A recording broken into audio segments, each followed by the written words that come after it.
និយាយត្រឹមត្រូវបងស្ដាប់ហើយនឹងយល់ចិត្ត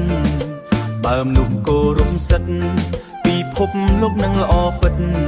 កុំលួចកុំលុកលុយកុំឈ្លានពៀនទ្រព្យគេកុំយកប្រដាប់អាវុធមកប្រើធ្វើឲ្យអ្នកដទៃទឹកភ្នែកឈឺចាប់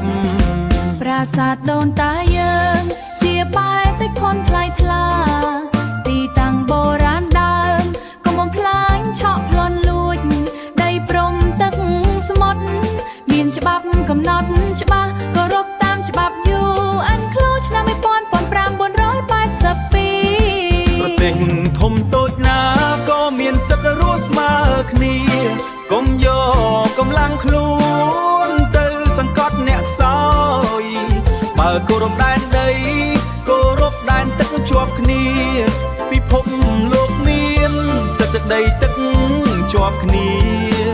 ពិភពលោកនឹងមានសន្តិភាពស្រស់បំព្រងគ្រប់វេលាកុំឆក់កុំប្លន់ទ្របមានជាប់ព្រំដែនមនុស្សគ្រប់រូបឲ្យមានសិទ្ធិថ្លៃធ្នូធ្នូទីបករូបកោត្រូវដើរតាមផ្លូវល្អគោរពច្បាប់សណ្ដាប់ធ្នាប់សាកលលោកកុំបង្កជំឡងឲ្យពិភពលោករងទុក្ខសោកកុំឆក់កុំផ្លាប់យកបដតីកុំបំពេញសិទ្ធិព្រំដីទឹក